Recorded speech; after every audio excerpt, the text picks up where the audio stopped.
So we are live. Hello, everybody. Welcome to Learn English with Football, a live YouTube show where my guests and I talk about football, especially the Premier League. It's essentially a match week review, but it's not just that. We are getting two in one here because this is also an English lesson for people who are learning English and who love football. Essentially, what I do is that I pick out interesting language as we talk and clarify it. As always, I like to invite guests who support different football teams. So tonight we've got uh, the first time we've got Clive. Hello, Clive. Hi, good evening. Hi, good to have you here. Who do you support, Clive? Clearly, West Ham United. West Ham United. Nice. Yes, And this is your. Let me just put it up. This is your channel. You have got a YouTube channel called West Ham Random. correct. Yes, I'm a part of a team of guys that Mhm. that do content on there, so I don't take all the credit for it. Thank you. All right. So if anyone supports West Ham here or would like to check out an interesting channel by West Ham football fans, I do recommend it. I was actually invited on a show yesterday. That was fun. Thanks for that, Clive. Oh, you're very welcome, and you're welcome to come back anytime you choose. Wonderful. And as always, our regular Nrup. Hi, Nrup. Yo, Zdenyak. What happened to the hair? I had to, considering how Arsenal have been performing, I had to get rid of my pride. I wanted to say you lost your hair just like Arsenal lost their form. As well. But we actually won, so that doesn't really apply, does it? Well, we're going to talk about that later. Anyway, Nrup is an Arsenal fan, and me, myself, Zdenek, I am barely an Arsenal fan because I also like West Ham these days. I'm a bit torn, actually, listeners. I'm like 50-50 at the moment, which is weird, I know. But listen, I'm here to teach English. That's the main thing. So welcome again. Whoever is watching this live, thank you very much for watching. You can post comments in the chat if you want. You can get involved. This can be an interactive show as well. Right, where do we start? I often start by asking what your highlights of the match week were, obviously. But how about you don't mention your team? Have you got any highlights without mentioning your team, guys? Clive? Yes, I have actually. I think one of the highlights for me this week was the incredible work rate of Mo Salah this week. I thought he's been absolutely outstanding. Aside from the fact that he's a Liverpool player, and I'm not supposed to talk about Liverpool players, to be fair, but you have to acknowledge quality when you see it, and no matter where you see it. And I'm not only a West Ham fan, I'm also a great football fan. So to see Mo Salah giving it his all on the pitch and leaving nothing behind when he goes back in the changing room, it's a joy. I watched him a lot lately, and I've really enjoyed him. Yep, absolutely. I can only agree with that. And as Clive says, you have to acknowledge quality when you see it. Acknowledge, a very interesting word. It's not acknowledge. Some people think it's know because the verb is to know, but this is to acknowledge. And that means you have to sort of respect it. You have to accept it. You have to give the credit when the credit is due, as we say as well. So, Nrup, we can only agree with that. Salah has been performing excellently this season. Top guy. Quite good. Top guy, yeah. Yeah. Would you take him would you take him at Arsenal, Nrup? Yeah, definitely. At the moment, yes. I don't know. Let's say 10 years ago, probably not, because he wasn't even a starter at Chelsea, or he was barely playing for even Fiorentina or Basel. But yeah, 5 years ago, I would love to take him from Roma. I would have taken him over Pepe. I would have taken anyone over Pepe in Nrup, but Yes. I would have taken Antonio in the current form over Pepe, to be honest. Well, let's not go into current form with Antonio. Actually, I suppose we should. We will. But yeah, We will. yeah, We will. we'll leave that for later. Yeah. By the way, Aris, thank you very much for watching the show. The universal language is football. I love that comment. Big up West Ham. Random. I believe Aris is one of your crew. He's one of our crew. Yeah, one of our co-presenters. Yeah, young lad. Really interesting guy. Good evening, Reece. Nice to see you, mate. Nice to have you here, Reece. Okay, Nrup, your highlight.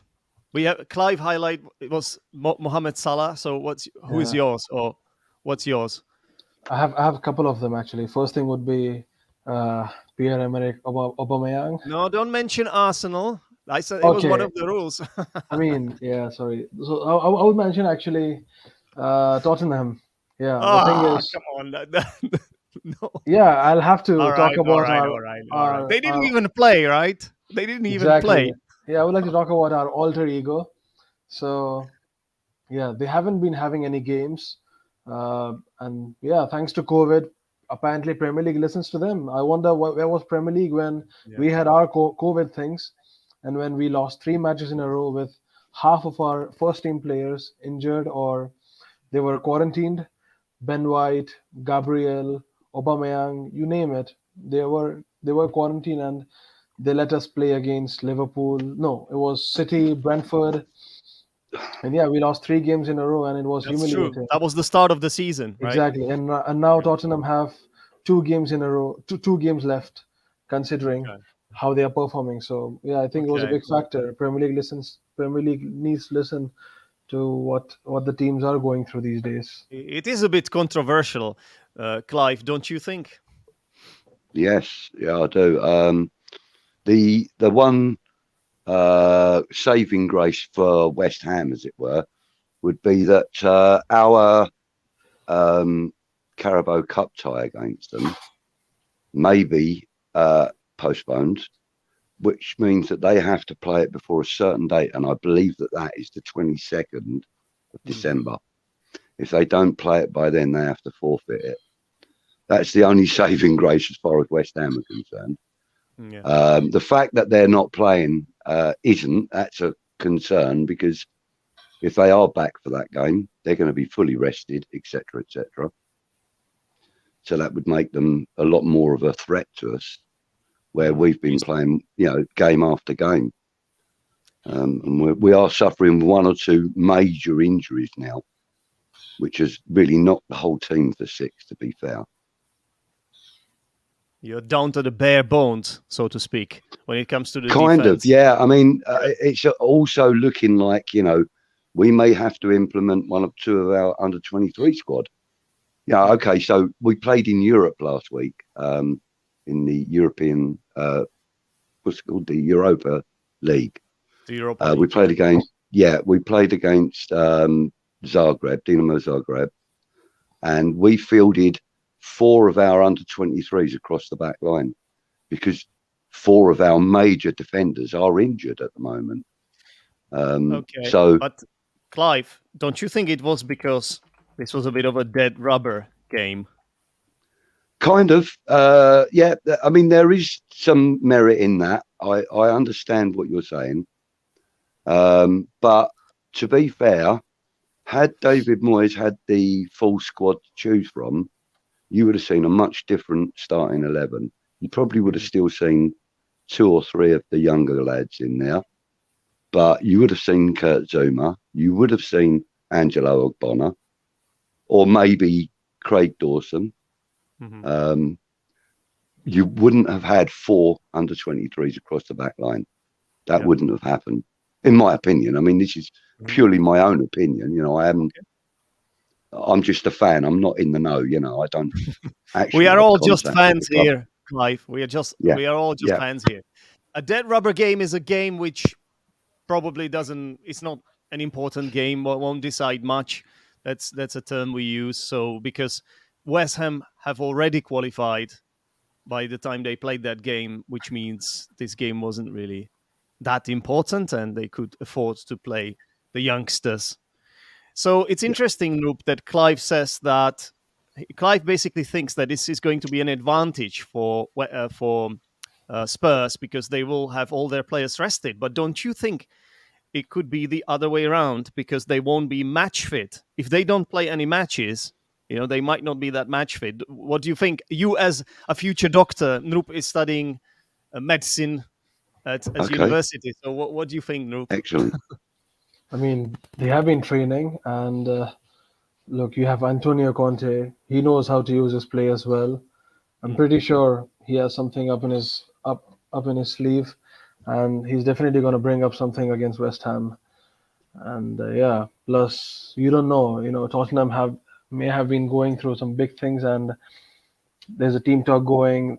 And like everyone said, Antonio Conte, he needs time, and that's what he's getting. And once he gets his time, he's a dangerous guy. He can give you trophies. He can make you win the league. You never know. Mm. Yeah.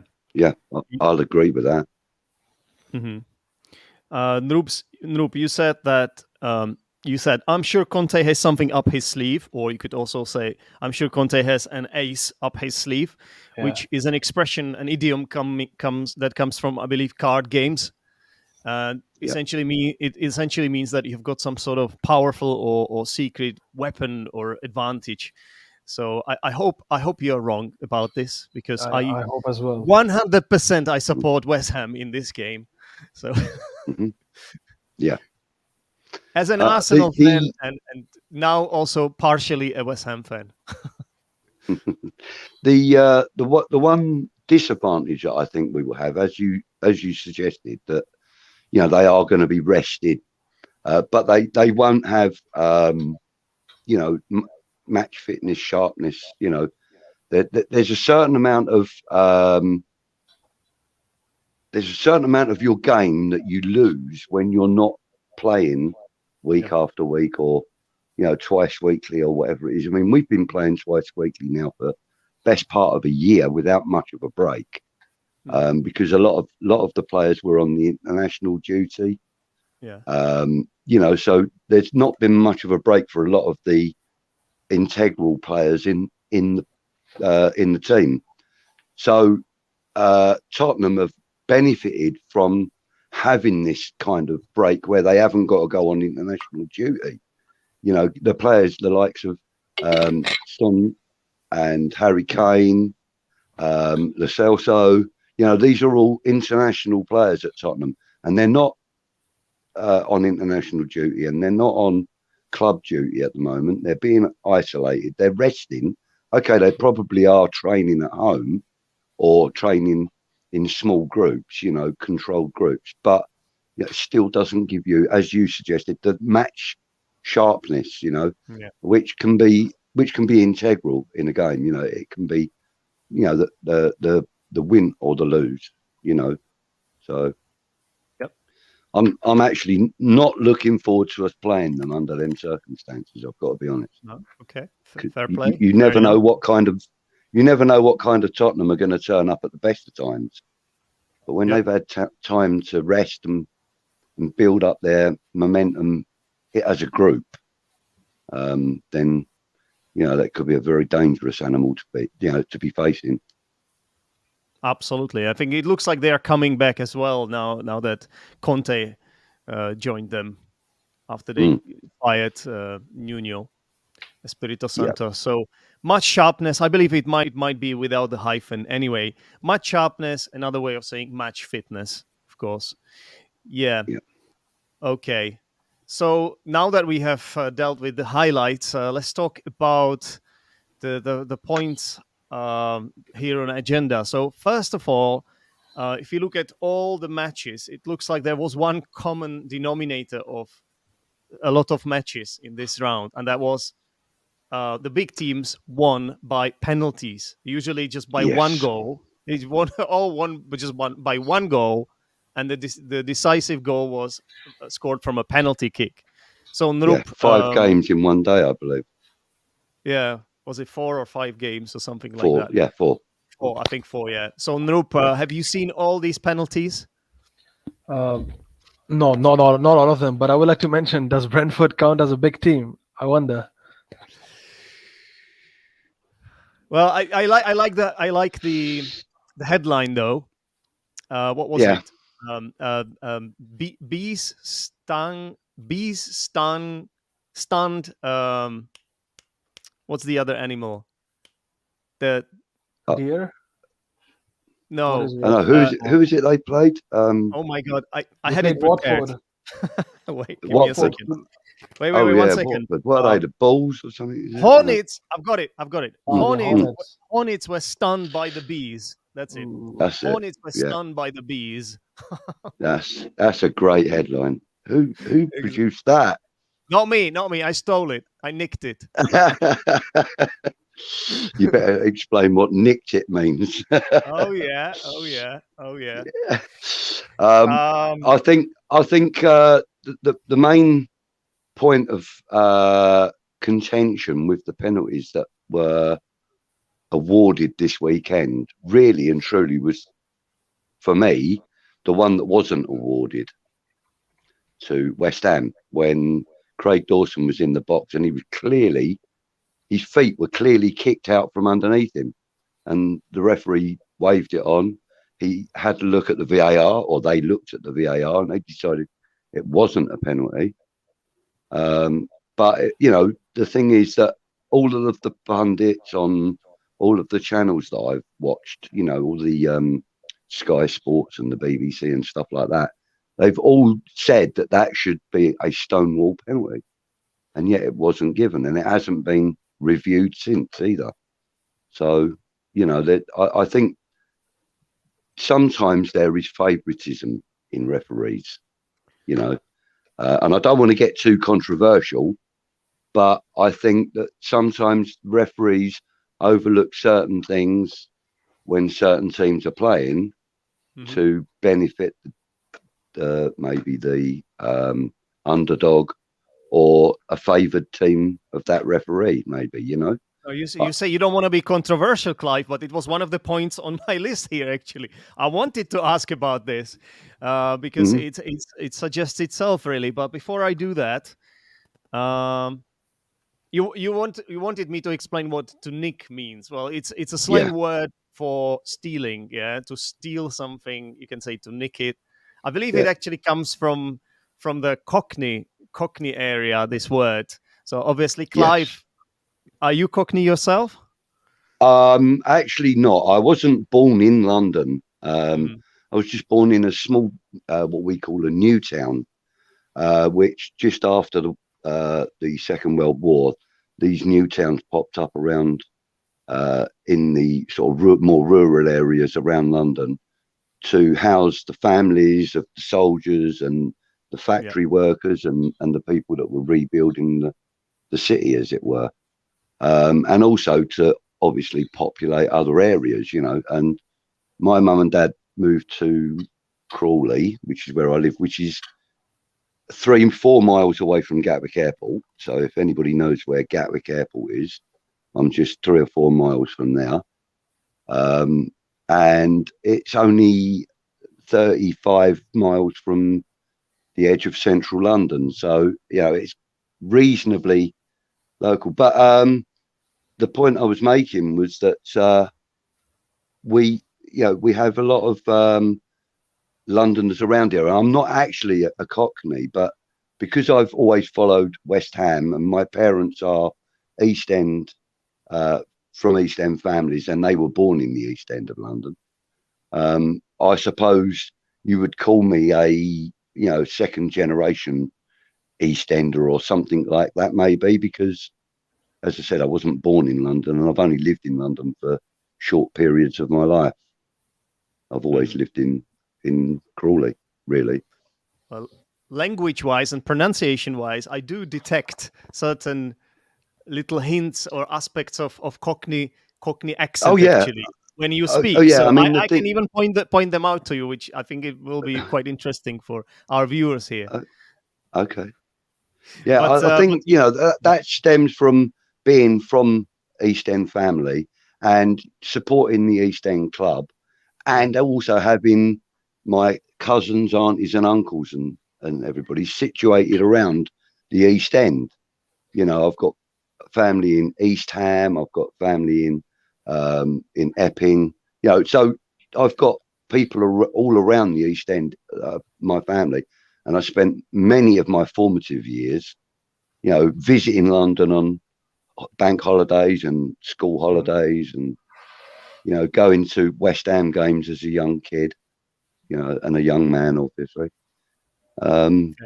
So yeah, obviously, I would have picked up quite a lot of slang and the way I actually talk. People will often ask me if I'm a Cockney or if I'm an East Ender, but I'm not, unfortunately. Okay. The main point of contention was the one that wasn't awarded. So obviously you mentioned the Dawson incident. Yeah. Point of contention that's like a point of disagreement, a point of dispute. Okay. So Nrup, do you think that it is possible that sometimes penalties are awarded in favor of big teams because of the fact that they are big teams and they have so much influence in the league?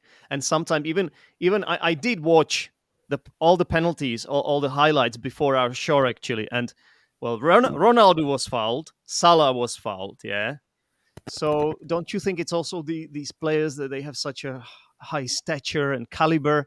Do you think sometimes the referees, you know, might just blow Yeah. the whistle because of the names? What do you think, Nrup? Yeah, I definitely think so. I've like, I've been seeing this coming from Real Madrid, and yeah, I've been seeing this from Real Madrid, and then present day Liverpool couple years ago when they won the Premier League. I saw that season, and Salah, Mane, they would dive a lot. It's a fact. Got to accept it. And yeah, they were awarded lots of soft penalties, whereas same goes for Ronaldo as well. And you see that even Bruno Fernandes, when you think of it, you could see it complaints coming from Klopp. The moment he complained, the penalties awarded to Man United decreased really a lot, and it was drastically decreased. It was surprising. It just shows how power can influence even in such decision making. Yeah. Mhm.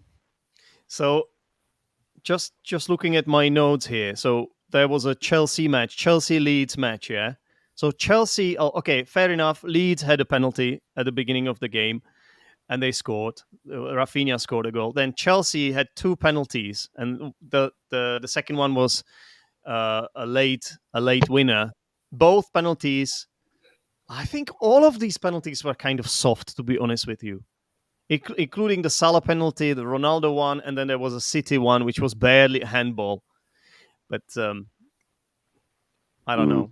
I don't think the City one was penalty. Sorry, sorry. I mean, I don't think the City one was not a penalty because it was Okay. definitely Joao Moutinho. He he extended his body. It looked like he increased the size of it. Clear Yeah, penalty. but don't you think Salah's it was one. kind of like his? What did it hit actually? Did it hit his armpit or what That's was what it? they say. But then at the end Yeah, of the day, Yeah. when you Yeah. but then you that's see not a penalty. Like, I know, is but this? then I the don't well, know. thing is handball doesn't have to be handball. The main initiative of handball is when you increase the size of your body more than it should be, and then you somehow protect the ball, and that's what makes it a It ha- handball. it has to strike your arm between obviously the tips of your fingers and your shoulder. On your shoulder is usually okay, Yeah, but anywhere from the shoulder down, so basically from the bicep yeah, down, that would be considered handball. And I right. agree with what you're saying, Nrup. The fact that when you make yourself bigger, your arms are automatically extended, and that automatically makes somebody looking at it believe that your intention is to stop the ball with any part of your body available, and your arms are clearly not allowed. So you're supposed to tuck your arms in, but if you put Yeah, your but arms out, the intention is that if it hits your arm, it hits your arm. You know. exactly, and yeah, I saw the video a couple of times, maybe three times, and right the moment when the cross was laid, João Moutinho turned towards the ball and that increased the size of his body, and yeah, I think it was a penalty. It was a difficult one, but yeah, definitely was a penalty for me. Hmm. And I haven't seen the Salah one, but yeah, I would like to know what happened. Well, I think it was a penalty. What I'm saying is like they were kind of all soft. Like Hmm. Salah definitely, he was touched. He was kind of clipped from behind, and I guess it was a penalty. But for me, they were not stonewall penalties. Stonewall I agree. penalties, yeah, stonewall penalties. That means like 100%, 100% penalties. Not for me. Anyway, how many penalties have West Ham and Arsenal had this season? Not that many, right? Clive, let's start with West Not that Ham. many. I don't know the exact number, but you can count them on less, than you have fingers on one hand. We've had probably 2 penalties this season, Yeah. excluding the penalty shootout against Manchester City in the Carabao Cup. Of That's course. obviously a pre-organised penalty shootout. Other than that, I think we've probably had 2 or 3 this season, and we've probably had 8 or 9 that should have been awarded that haven't, if I'm being honest. And that's looking at it as a ex-football player and as a football fan, not necessarily a West Ham fan. I mean, I could also give you a couple of examples where Arsenal should have been awarded penalties, and they haven't been. Like in the Brentford game, for example, there was one that I felt was very clear, and the referee didn't even acknowledge it. He just told the man to get up. Was that the Yes. Tomiyasu one? Yeah. Yes, it was. Yeah, and for me, that was a clear penalty, and the referee told him to get up and carry on. So the thing that bugs the life out of me, there's something else you can explain. The thing that bugs the life out of me is there is no consistency in the referees. It really shows that there's too much room for interpretation within the referees. And, I think that there needs to be more clear guidelines set down. Yeah. Absolutely. So you suggested that I should explain this phrase. So the thing that bugs the life out of me, if something bugs you, it kind of annoys you. Speaking of which, Clive, yesterday when I was on your show, you used one really nice phrase, which I have to say it here. Yeah. So okay, this seems to get on Clive's tits. Yeah, I did use that. Yes, I said, Yeah. God, it gets on my tits. Yeah. Means that it annoys That you. that is also a similar phrase, in meaning to bugs the life out of me. It's just Exactly. It's something more than a minor irritation, but not as much as anger for me. That's how I see it. Mm-hmm. It's a slightly informal phrase. It's kind of a little bit amusing as well if you start kind of digging into it, looking at the literal meaning. It's kind of funny, actually. Yeah. Yeah. So what about? So by the way, I don't want to cause any any trouble here, but we could remind you the Noble penalty. So there was a penalty that Noble against Manchester United, that Noble was brought on as a substitute just to take the penalty because it was in the added time, and he missed it. That was a big moment of this season, I would say, and then that's why Manchester United won. Yeah, I believe so. Yeah. Would you want me to respond to that, or are you just sure, reminding me of it? It just came to mind, for me, listen, at West Ham, among the West Ham fan base, we have a phrase that we use quite regularly, and we say "trust in Moyes." Okay. Mm-hmm. Now we all kind of adhere to that as much as possible. But there are times when we believe, or individuals, not as en masse, more individually, you disagree with his decisions, and I wholeheartedly disagreed with him bringing on Mark Noble, because there was no match fitness for him as such. He hadn't exercised properly. He'd just done a brief warm up, literally just a few seconds, few moments warm up, to come on and kick a ball to try and get us back into the game. For me, that was a poor decision, and one of only a small handful of poor decisions that I believe David Moyes has made. And I think that Mark Noble also made a poor decision in agreeing to go on and do it. I think he should have actually said to the manager, "Listen, boss, I can't do that. I think you should give it to one of the guys that's already out there." Declan Rice was there.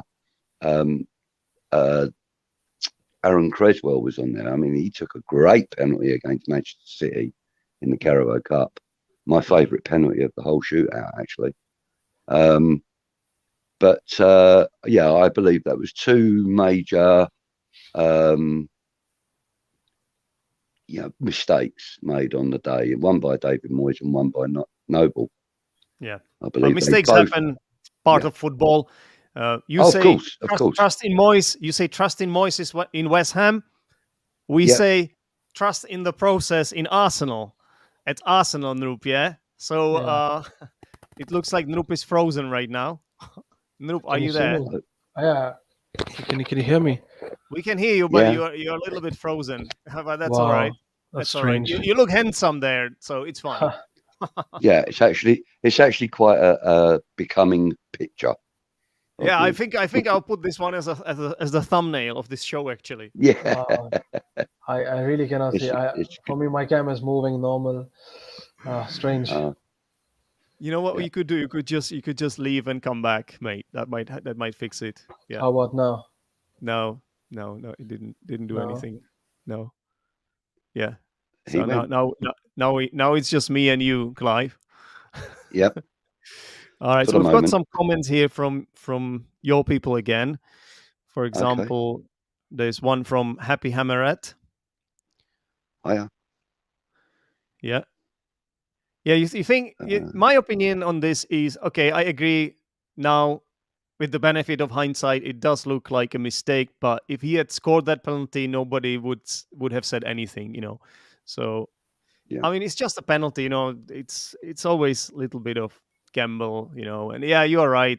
It wasn't really the brightest move, but it is what it is. But actually, in response to what Happy Hammerette said, she's correct in that. In 45 or so penalties that he's taken, he's only missed 5, and that being one of them. I just feel that I don't blame Noble for it, and to be fair, it is David Moyes' decision ultimately, but I just felt that it was the wrong decision, on all parties. I think that even Declan Rice could have said, "Look, listen, Gaffer, we need somebody on the pitch to take it." By the way, I really love the word gaffer. Oh, I may have misspelled it. Let me just quickly check. If it's correct. No, I did not misspell it, but for some reason it got underlined. So gaffer is another way to say boss. Yeah, it's like that's how you refer to your manager. Gaffer. Yeah. Love that word. Yeah, it's quite common in the game. Or skipper. All around the country. Well, skipper is more for the captain. It's the captain. Yeah. Skipper. Okay. Yeah. But I think sometimes you call the skipper gaffer, no? Well, maybe more so the manager. Yeah. And the Cockneys, they would say governor as well. Governor, right? Yeah, that's true. Yeah, it's true. We would, they would. Yeah. All right. Okay, Nrup. So I have to ask about Arsenal penalties. So obviously there was one that Aubemeyang missed, right? I think I think Aubameyang had. I think look, Arsenal had 2 penalties in Premier League, and both of them were missed. I think, and both of Oh, them were Aubameyang. I remember oh that. no! Yeah, you are Yeah, probably right. Yeah. I think I remember Oh, one was against Watford. Was I think our first win. Our first win in Premier League was the fourth game. We won by 1-0, but yeah, Aubameyang missed the penalty, and yeah, the second one was recently yeah. against Villa, Aston Villa. Speaking of Aubameyang, let's address the elephant in the room. Yeah. Not my captain, not my captain. So what happened there, Nrup? What happened? So this is something when I asked at the beginning of the show what your highlights were, and I distinctly said, please do not mention your team. You couldn't help it, and you kicked off with I couldn't Aubameyang. because Now is your I'm now is really, your chance to talk about him. So what yeah, happened actually? Can you tell us what happened? really frustrated. Actually, what happened was right before the game, I got the news from Twitter that okay, Aubameyang is not there. There was some issue. He broke some rules, which were there for the team. And Arteta said that no, he even missed the training yesterday, the day before the game. And then later leaks came out that he was somewhere. I don't know where, but probably I Barcelona. do. I'm not sure. I do. Yeah, was it Apparently, Barcelona? Yeah, apparently he had his tattoo done. yeah. And unbelievable. Like Come on. he's the captain of our team, arguably the most influential player. You can call him the ace of Arsenal for the past 2-3 seasons, and Do you know what? Do you remember what Marvin, our another regular on this show, Marvin said about Aubameyang back then? You know how we yeah, asked him, "Is there an Arsenal player that you would take at yeah, Chelsea?" And yeah. he said the only world-class player for him is Aubameyang. I'm I telling you, wonder what he would say today. exactly, Arteta like Mm. said Arteta described it as a disciplinary breach. Yeah, exactly, so it's another way of saying he broke some kind of rule, some kind of internal rule, and the thing is, it's the second time something like this happened. It's the yeah, second time, and each time it was Mm. Aubameyang. During Yeah. during during Arteta's tenure, when it comes to disciplinary breaches, they only happened twice, and each time it was Auba. I don't get it. So Like what's going on? I expected such things coming from Pepe or Lacazette, who are not Why? starters because they're not starters. I Right, because they are expected them. frustrated. I see. Yeah. Yeah. Okay. Exactly. They're not starters, and even if they get not selected by the team for 1 week, it's okay because they're used to it.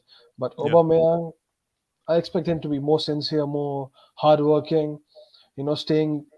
Staying there Yeah. longer time for the training. But no, He that did guy wants strike to get me. that To guy be wants honest, to get he did. tattooed. I don't know. Maybe he should. That's the rumor. Maybe, Yeah. I don't know if it's maybe true, he but should get tattoo on his face for not being a good striker. If that okay. is true, though, if it is true that he was having a tattoo done and It is. It is. missed training There's a or a pic. part of training, that could end up being the most expensive tattoo in history, couldn't it? Yep. I Definitely. mean, the club is perfectly within their rights to suspend him, which they have done by all accounts. And when a club suspends a player, they're perfectly within in their rights to withhold any salary that they might be due on those Yeah. during those dates. And I don't know what the actual figure is for Aubameyang. 280, He's 300. weekly, 300 a week. Yeah. So he's now been suspended for 2 games, which is just over a week. And already that tattoo's cost him over £300,000. You see, Exactly. you say And he's this, still Clive. paying Yeah? for it. You say Yeah. this, Clive, and I know it's money and whatnot, but for these players, I would say this is almost nothing. Yeah, but I think there is Oh, a of bigger course. picture. For me, there is a bigger picture, and that's like it just shows that the atmosphere at Arsenal is not right, and it's Yeah. just something rotten there. Obviously, like this Um, can't happen. He's the I captain. think the He should captains. set the I think the example. captaincy's got. Yeah, Sorry, I think the captaincy is a bit of a poison chalice at Arsenal since Vieira. I agree. Myself. I mean, the last captain that you had. If I remember rightly, I can't remember his blinking name now, but didn't he Koscielny. walk off? Yeah, Didn't he walk off down the? Shaka. Oh, I was Xhaka. there. I watched the Granit match. Xhaka. I was at the And stadium. he walked off in Yeah. disgust and threw the armband, etc., etc. Never wore it again. Yeah. You know, No. I don't know if he ever wore the kit again, did he? Right. No, he did. After He did. that? They he had did, forgiven him, Okay. but they stripped him of the captaincy, and rightly Yeah. so. I was actually Yeah. there. I've seen it with my own eyes. I have only watched about 3 or 4 games at the Emirates Stadium, and this one was one of them. I think it was against Right. Crystal Palace or something like that. I don't Yeah. think, did he actually strip off, like, threw his captain band on the floor? I'm not sure about that. No. He threw it on the floor. Yeah. Yeah. Wow. Yeah, as he was walking into the tunnel, he pulled it off his arm and threw it down. Wow. Yeah. I Yeah. think he did it on the Sorry. pitch Yeah. because you have to Because- obviously pass the armband to someone else. So I think he Yeah. threw it On the threw it on floor, the- yeah. Didn't he? Didn't he refuse to be substituted or something? Wasn't that the issue? No. I think he don't was think he he was refused to- booed. He was booed by his fans, by us Yeah. basically, for his bad performance, and he Oh. was basically, he just back answered them. It's not that he refused to get substitute. I don't think you can Oh, ever okay. do that. It was he disagreed Oh, it's with being happened. substitute. He Uh-huh. was sulking. He wasn't happy about it, of course. Yeah. Right. But Okay. but when you are a captain, I mean, you have to set the example to the youngsters. And now Arsenal has to be carried by brilliant players like Saka, obviously, and Emil Great player. Smith-Rowe. Excellent players, Ramsdale, but they are all very Right. young, and we need Mhm. at Arsenal, Nrup, would you agree that we need those experienced players, those seasoned players like Aubemeyang, Lacazette to step up and just win the games for us? We can't put all this on the youngsters, put the responsibility on their shoulders, right? Yeah, I agree. Like, we are the youngest player in the Premier League right now at the moment. Our team is the youngest, and we need some sort of leader quality. But the thing is, Lacazette, Aubameyang, they are the players that we need, but then we don't deserve them. We don't, and that's the thing, because they are not the ones who can lead our team to No. glory. I think we need, maybe we should just let. I don't know. I think we should just buy some senior player. We should buy one senior player who has been quite Like good. Willian, maybe. No thanks. No thanks.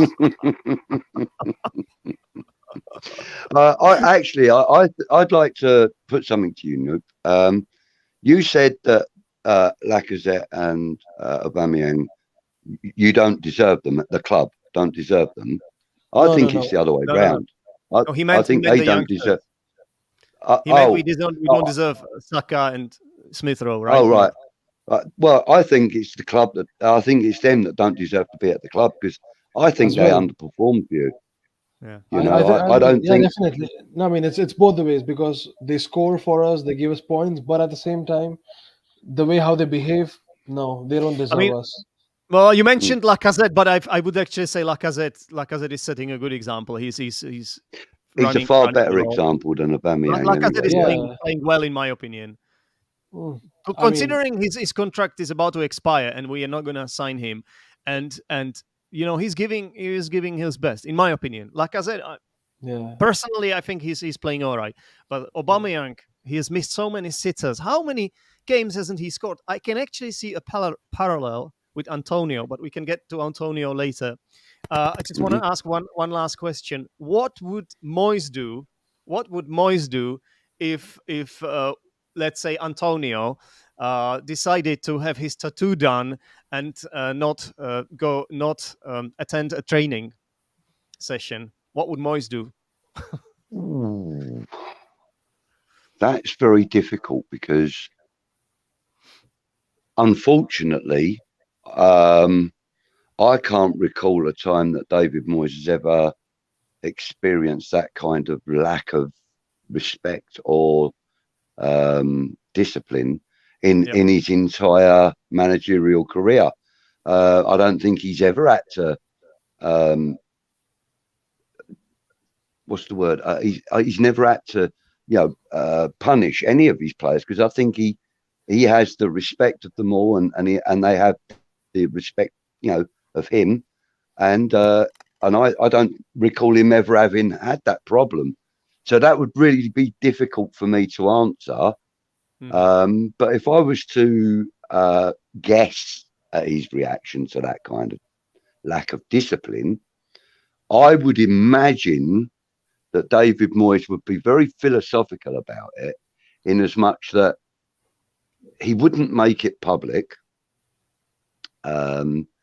He probably would keep it very internal. I mean, it would probably be only the coaching staff and any other players that may have been present or whatever that have witnessed it. It would probably be kept behind closed doors. It would not have gone public the way it did for Aubemeyang anyway.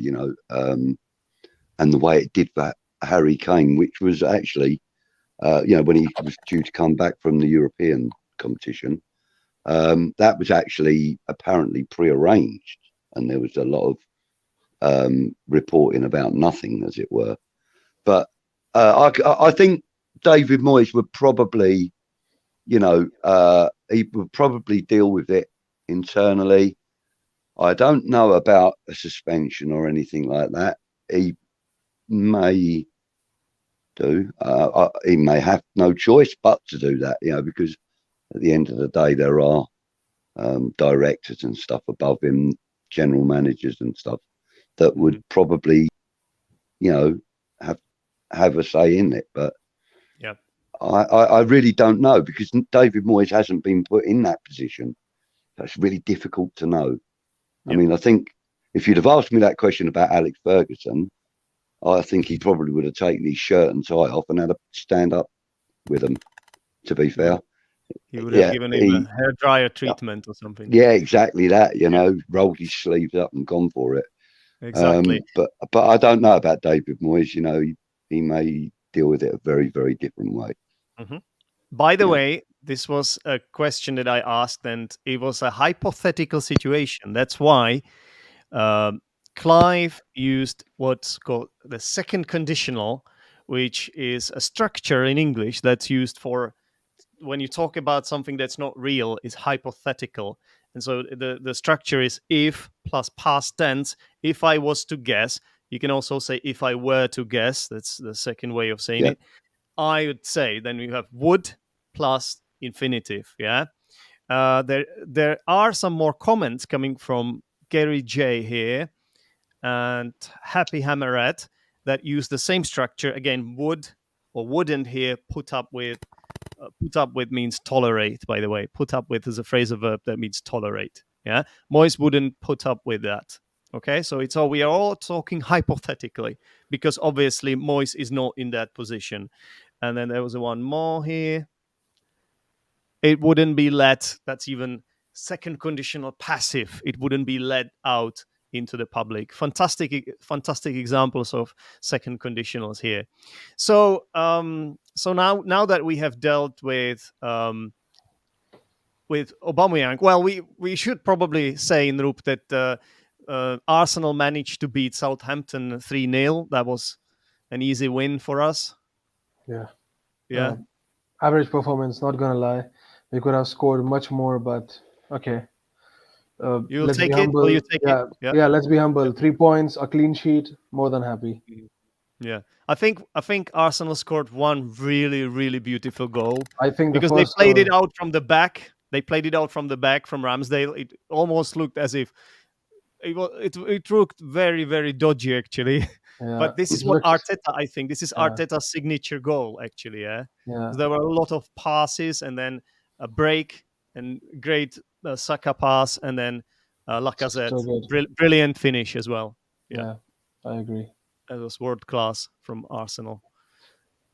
But now that we have dealt with Arsenal, we have to talk about West Ham.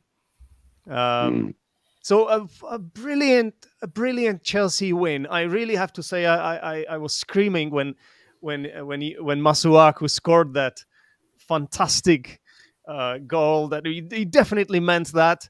But then the week after, you don't manage to beat Burnley away. What happened there, Clive? Well, first of all, addressing the Masuaku goal, even he admitted that it should have been a cross. I know, yeah. But having said that, a beautiful strike, and it kind of has given him a new lease of life in the game. You know, he yesterday's performance against Burnley, even though we lost, we didn't win. We didn't.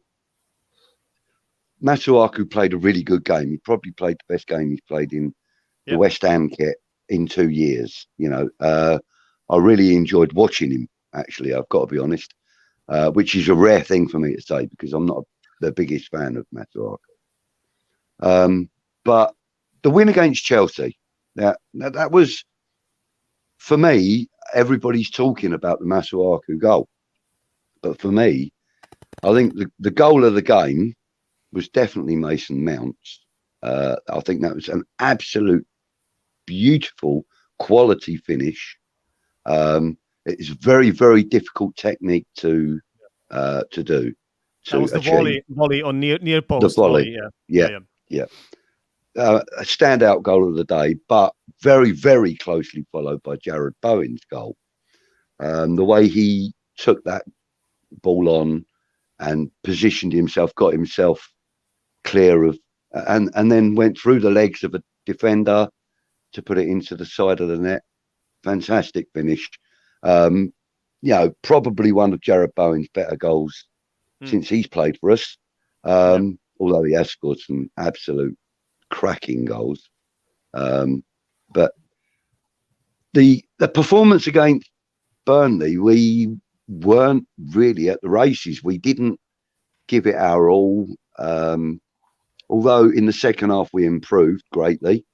But yeah, we just were unable to. The phrase I'm going to use: we were not clinical in the final third.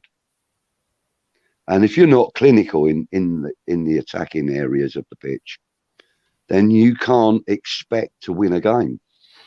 You know, and I think also there other clubs have been just as guilty of the same thing. Recently.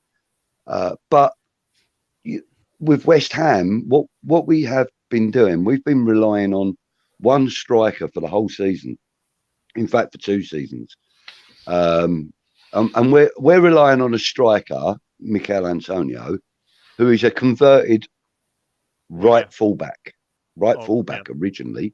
Yeah. But then he was moved a little bit further forward, and now he's our top man. He's our target man, if you like. And he's doing a great job with it. I mean, he's scored some fantastic goals. He's West Ham's Premier League highest goal scorer now. He overtook Paolo Di Canio a couple or 3 goals ago. All time. All time in the Premier League, yeah. And he's a player that we all love. We love to watch him. He's a brute. He's fast. He's got funny celebrations too. Very nice celebrations with the cardboard. Yeah. Yeah. That one was good, Now that was the goal that broke Paolo Di Canio's record when he did that, and that's why he did that. And there's a short video clip of him just before the game. I think the BBC got it, and it was him talking to one of the coaching staff saying, "Look, here's my cardboard cutout. If I score today, I'm going to beat the record. You've got to bring it out from there and give it to me." So yeah, it was well planned out. But he says that if he breaks there's another record that he's like having a go for. He reckons he'll strip off to his underwear and run around the pitch semi-naked. Yeah, but unfortunately, he'll know. Sorry, go on. No. I was going to say he knows that he'll get a yellow card or even possibly a red for that, but he doesn't care. Yeah, he claims that he will do a strip if he. I'm not sure what the record is. He might get a red card for that, though. Let's be honest. I remember in the Czech league there was one player called Pavel Horvat who stripped off his shorts actually and showed his butt, and he got a red card for that. I don't know. I think he was after scoring a goal, but Yeah, that really stayed in my mind. He got a red yeah. card for that, so Antonio has to be careful because he, Oh, of as you course, said, yeah. he's your only striker right now, Mm, and he's your target man, and he's also in my fantasy league starting 11. So okay. I think the world needs Antonio to play, not be suspended. Okay. Yeah, yeah, Um, I just want to point out one interesting aspect of your accent, Clive. yeah, When you were describing the guy that prepared the cardboard cutout for yeah, Antonio, you said you were quoting him. You said yeah. you've got a wait. I'm gonna struggle saying it in the same way as you said it. Do you want me You've to got to repeat bring it? it out. You've got to bring it out and give it to him. You say it. Go on. Yeah, you got to bring it out and give it to him. You've got to bring out and give it to him. So what I want to say is that often um, native English speakers, and often it's specifically speakers from the South and Cockneys, they either completely omit the T sound, so out, not out, but out. And also what happens is that often there's a glottal stop as well. You got you gotta you gotta bring it out. Yeah. Yeah. So you gotta okay. So these are some interesting aspects of the accent there. Also, If sorry, could yeah. I just point out that when we write that gotta, we actually write it out with GOTTA. So it kind of becomes a new word, which is Yeah. an amalgamation of got and to. So it's Gotta, gotta. yeah. Gotta. Yeah. Yeah, that one. And you also said that we were not clinical in final third. So let's say clinical in footballing terms would mean something like efficient, let's say. Yeah. Super Yeah. efficient. Yeah. Yeah. All right. Yeah. Did you Nothing was clean. That's another way of putting it. Nothing was clean. All our shots were blocked, or there was no clean work in the final third. I'm going to ask you more questions about the West Ham games, but I want Nrup to get involved too now. So Nrup, please. quickly, what do you think of West Ham's performances? Don't you think there is a bit of a pattern right now that whenever they beat a big club like Liverpool, which they managed to beat 3-2, then they underperform the match after, and now it happened again with the Chelsea match and then Burnley. So don't you think there's some sort of a pattern? Can you see? What? Why do you think this is happening? Do you have a theory? Well, I think it just shows that West Ham needs to invest more on star players or bigger players, and they cannot sustain with the squad for a long time. Yes, couple seasons they have been performing quite good, top five.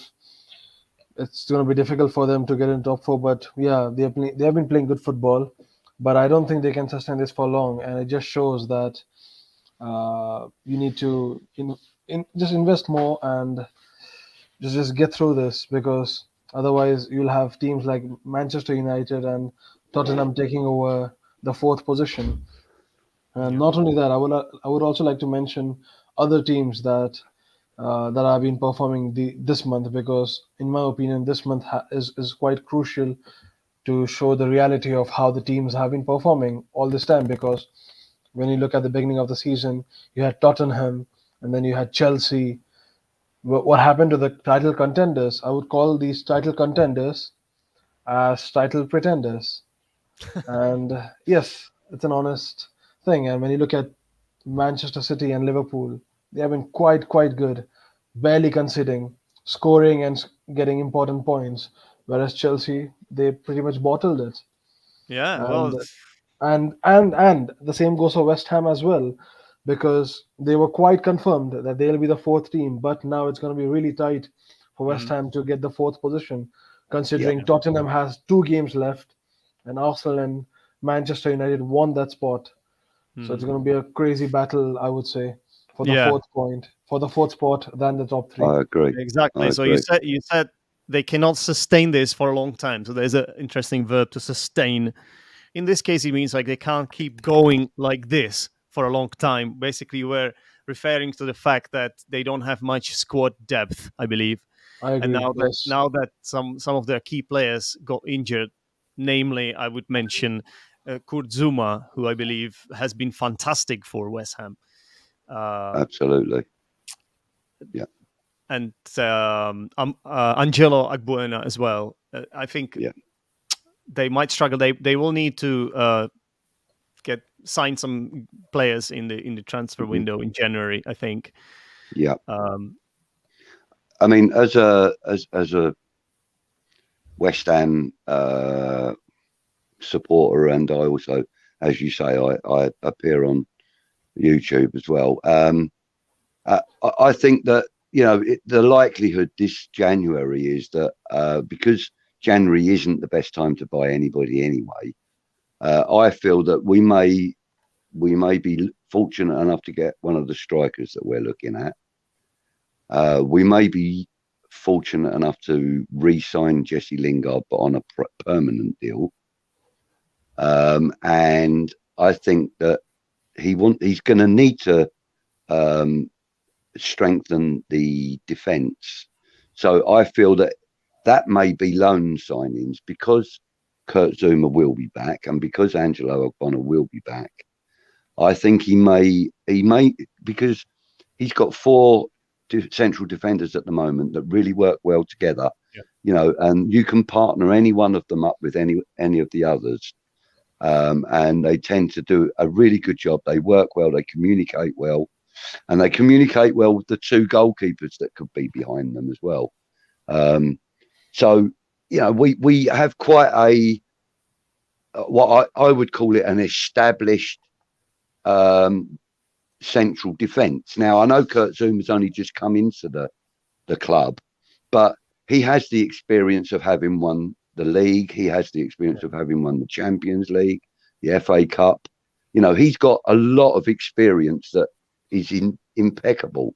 Yeah. And we're drawing from that experience, and our players are benefiting from Kurt Zuma's kind of authoritative position in that respect. You know, he's telling the other guys, look, you know, all you've got to do is just remember this and do this and do it. You know, he's obviously helped our back 4, but as you say, he is injured, and we are relying on Craig Dawson and Issa Diop. Now, 2 ends of the age scale, if you like. Craig Dawson's close to retirement age, I would have thought. He's in his 30s, and Issa Diop's a young, mid-20s young lad, just coming up for his prime, I would have thought, you know, at that age. We're relying on those to be our core defenders, which is, as you say, we haven't got any other first team experienced defenders that we can call on at the moment. Yeah. We had a slight injury to Aaron Creswell. We're hoping that he's going to be back this week. And we have one of your countrymen, Vladimir Sufal, who I have to say is probably the bargain of the century so far. I mean, we paid £5 million for him. His value, according to Transfermarkt, has doubled. But for us, he's priceless. That guy is an absolute machine. And we love him. We absolutely love him.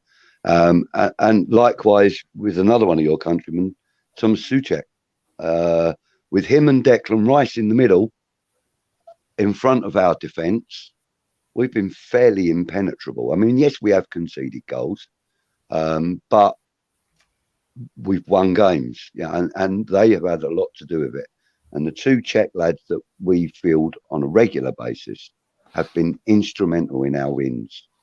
You know, and also, of course, you know, we've got Alex Kroll as well, which we only have on loan, but you know, we love him. We think because of the hair. You like his hair, right?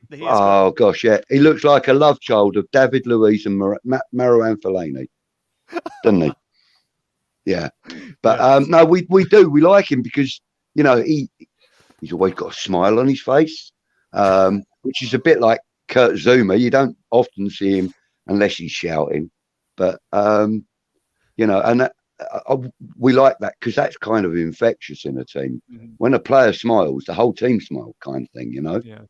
Kral I think hasn't played us, so hasn't played much. So no, it looks like because he's on, you only got him on loan, and yeah, it looks like because there is also some sort of a clause that if he plays a certain number of matches, then you would be obliged to sign him. And I think that might be I think you might Moise might be sort of in his head speculating about this and thinking yeah, maybe yeah. maybe I don't want to trigger this clause, and that's why I won't play these guys unless I really have to. And because Or Soucek and yeah, maybe he was just holding him back and bringing him in little bit by little bit for a scenario like we have right now, where maybe. we are Yep. struggling for central defenders.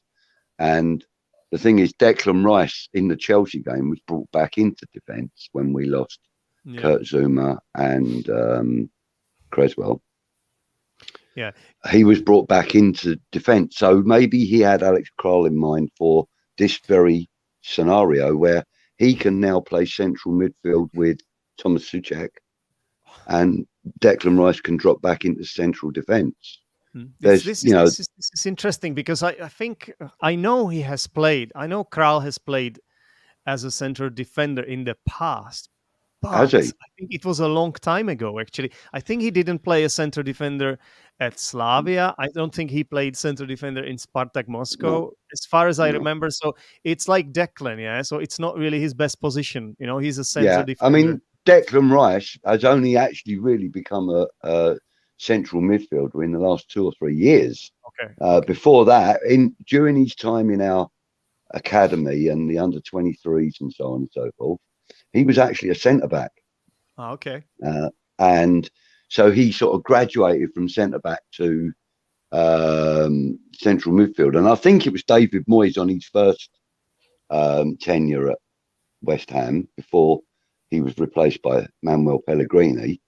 I think it was him that tried him out in midfield. I could be wrong, but I believe it was him. And therefore, he's grown into that position. And, he's probably become one of the most desirable central midfielders in the world right now. I believe he's a fantastic player. I love watching him. He was my player of the match in that Burnley game that you drew 0-0. He has been phenomenal, Rice. But Nrup, let's remind Clive what who was it? Simon. Was it Simon, I think? Was it Ram? I think it was Ram. Okay, Ram, a Liverpool fan who we sometimes have on the show as well. He thinks that Rice is overrated. Yeah, I think it was Ram. But I beg to differ. I think he is excellent. Okay. I think he would walk into any team in the Premier League, and that's. I have a theory on that. Yeah. I believe that. I mean, because he's not alone. There are a lot of people that say that, especially people that support other clubs that have visited some of the live chats in some of the West Ham fan channels, not just ours, but others as well. But, there are, supporters from other clubs that, they do come in and, they comment and they're always welcomed, Yeah. And we're okay with banter. But, obviously, like yourself, if I was to start getting abusive, you would probably cut me from the stream. But a little bit of gentle banter is okay. But a lot of people come into the chats and they say, oh, Rice is overrated. Well, okay, that's great. Everybody's entitled to an opinion. I have a phrase for that, but I won't use it because it has got a profanity in it. But there's opinions. Everybody is entitled to their opinion. But you see, the thing with Declan Rice is that, and this is not my words, this is the words of probably 65 to 70% of professional football pundits out there, Declan Rice is one of the top 5 midfielders in the world. Yep. If you're in the top 5 of any position in the world, whatever price your club puts on you is not overrated, in my opinion. Would you say that, for example, Mo Salah being valued at £125 million, would you say he's overrated? Definitely not. But he scores goals.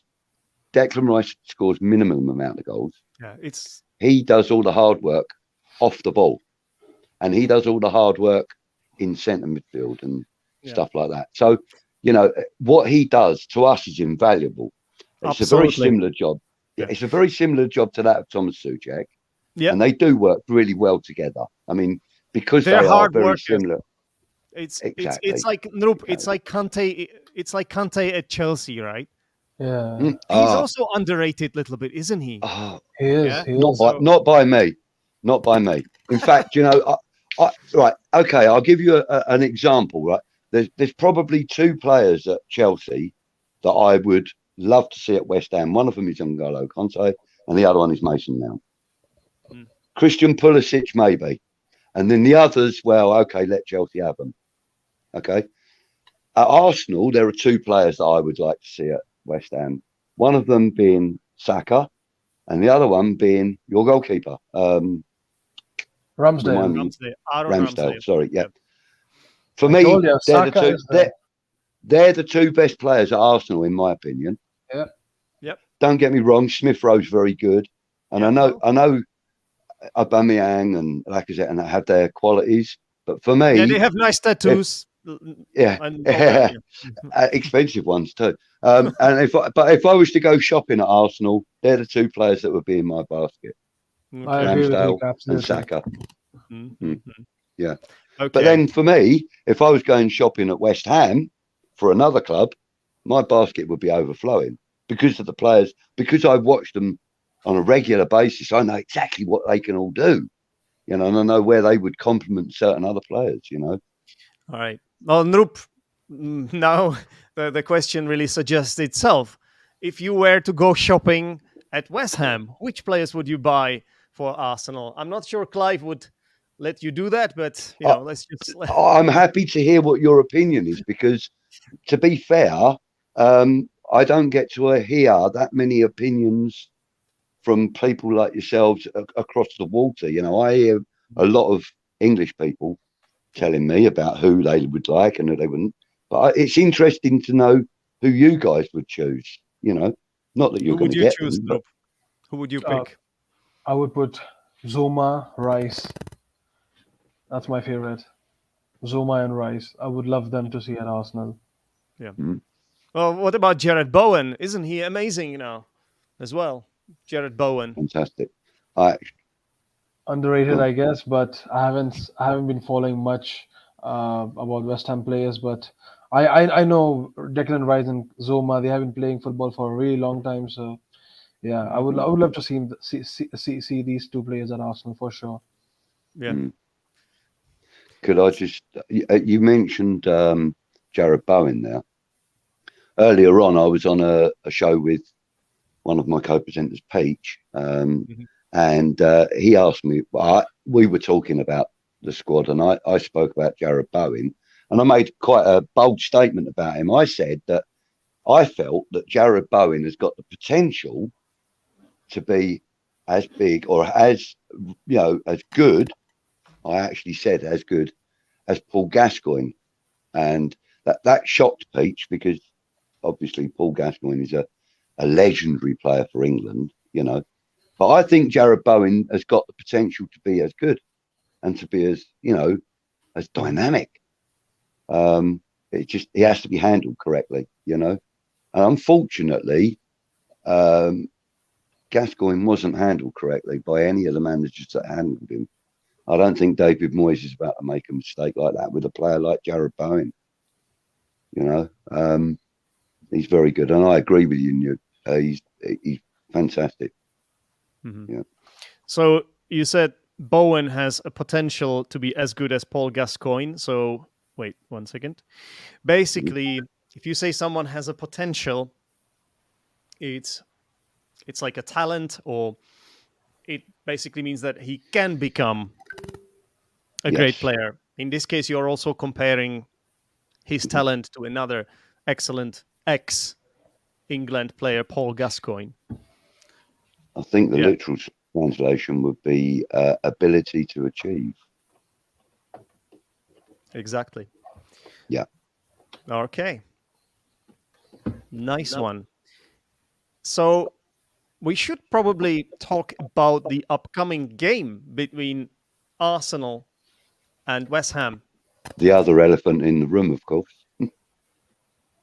That's actually why I'm happy that you two guys are here today, because I think it's kind of nice, comes into place nicely.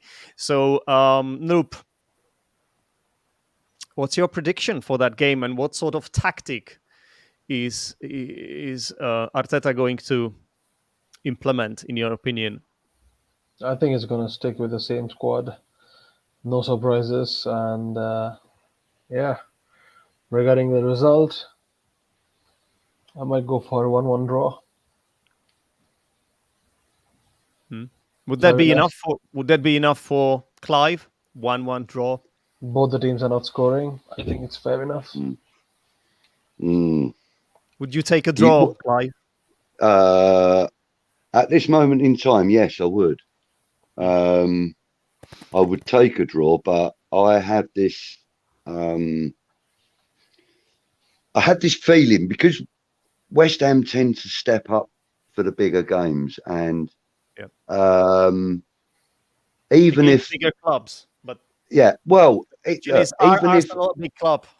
even if Arsenal was struggling with relegation right now, this would still be a big game for us, because you are a local rival. It's a London derby. We tend to kick up a little bit faster in London derbies, because we kind of, the atmosphere in the stadiums kind of generates a buzz around the players. You know, it kind of creates a like an atmosphere of euphoria for them, and they always kind of perform better in London derbies and games that we consider big games for us. You know, this is almost like a cup final to some people. I mean, I don't actually feel that way myself. I just think of this game coming up as our next obstacle, because I'm an ex-player. I kind of, I kind of look at it from a player's perspective. So this is just the next obstacle to us. You know, this is the next. This is our next opportunity to get another 3 points on the board for West Ham. Also for Arsenal, of course. But I got a feeling that a 1-1 draw is probably the most likely result. As Nrup said, they're not high-scoring teams either at the moment. Although we have had a few, threes and so on this season. But we are struggling to score in some of the games. But it really depends on which Michail Antonio turns up. No, it does. I mean, it depends on which one turns up. We've either got the lazy brute, or we've got the hardest working right back at centre forward that you can possibly have. Yeah. It could be either one. He hasn't scored. He needs to end his goal drought, because he hasn't scored for a lot of matches. He did score one weird goal, which was disallowed by VAR, but that was barely his goal. Anyway, you said the atmosphere in the stadium generates a buzz around the players. I love that sentence. So generate means create, and a buzz, it's sort of like feeling of heightened sort of expectation excitement and being motivated about the game. Sometimes English fans say, I'm buzzing about this game. I'm absolutely buzzing. Means I'm excited about it. It's a slang very term. excited. Yes, it is. Buzz. A buzz is that sound that a fly what a mosquito makes. So, bzzz. So that's an interesting kind of metaphor. This, Yeah. yeah. I couldn't even tell you the origins of that phrase either, unfortunately. Well, you would have to find it in an etymological dictionary.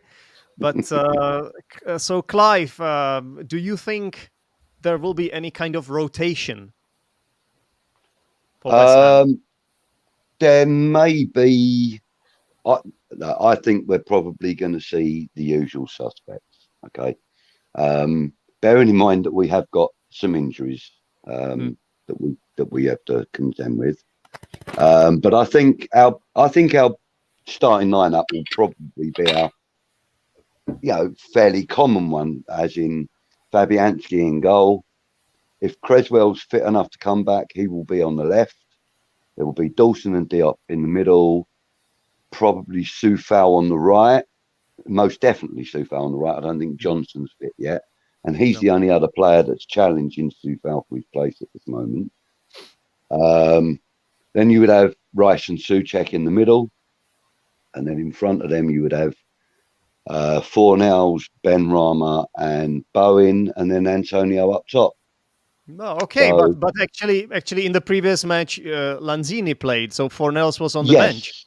Yes, indeed. Yeah. Lanzini has been playing very well, and he's earned his start the other day, and he had a good game. He didn't make any major mistakes or anything. David Moyes clearly substituted him for Fornells just to change the dynamic of the central midfield. Rather than the attacking flair player that Lanzini is, although he's a lot less of a flair player than he was a few years ago, but he's still more of a flair player than Fornells. Fornells is very businesslike in his approach to the game, and whereas Lanzini is more reactive. And he has got a really nice chant that you guys, the fans, the West Ham fans, have come up with. What for Pablo? For Pablo Fornells, is it something about eating? Yeah. What is it? I'm not going to sing it because my voice will probably break all of your eardrums. But the lyrics are, I think it's Pablo Fornells. He drinks Estrella and he eats paella. I love that. And there may be more to it, but that's kind of really all I can think of at the moment. But yeah, we try to do that for any player that we have a lot of admiration for, and he's got the nickname of the Spanish Cockney, so no, he's pretty much loved at West Ham. Nrup, we can't see very well, mate. Why are you showing us only half of your face? Oh, sorry, it's just I'm just posing like sideways. Are you doing another show on the side? Are you doing two shows simultaneously?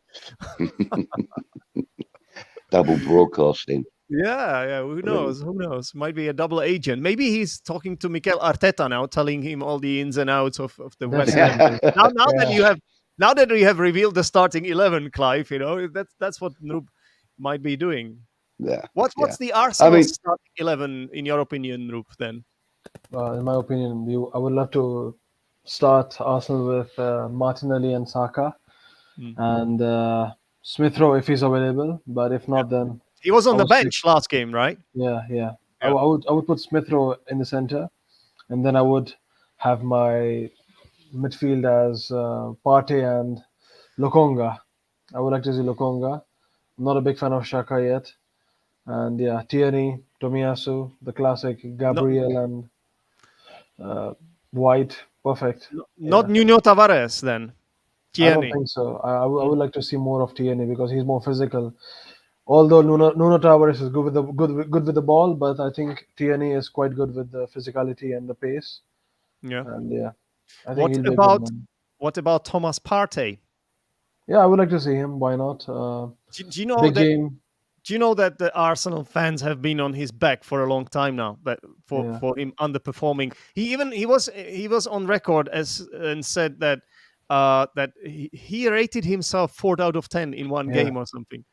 He definitely has great potential. He rated himself. He rated himself. 4 out of 10. He just lacks confidence, and the thing is, I hope this doesn't take over him, because confidence is definitely a big factor among anyone, especially when you play Premier League, which is Yeah. such high intensity, very demanding one. Mm. And yeah, I really hope he plays his best game. He is definitely a better player than he's showing right now. He is a better player than this. And Mhm. I hope he starts showing it soon for Yeah, Arsenal's sake. yeah, What about the guy that had his tattoo done? Would you play him? yeah. I would. Yeah, I as a mean, captain, as an Arsenal captain. yeah, he is officially a captain, so I would just let him do it, and not trying to create chaos among the fans, because we need fans, we need supporters, and if you create a rift between the manager and the player, it'll just create more and more division among the fandom as well, because I believe there are many people who love Aubameyang, many Mm. people who want or expect him to score more and more goals. So yeah, just create not to create any chaos, keep it as peaceful as it can. Start Aubameyang as well. Yeah, not as a winger but as a striker.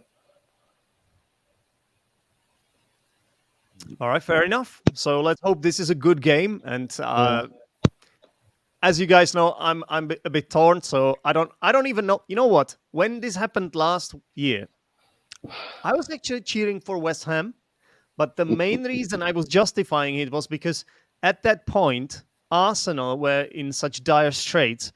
They were in such a bad position that they were nowhere near any spots for European football. That there was no point, and it's not like they were gonna get relegated. So it made more sense for me to support West Ham to get their European spot, which they did in the end. Yeah, but now I don't know. I don't know what to do. I guess I'm a neutral in this game, which is weird.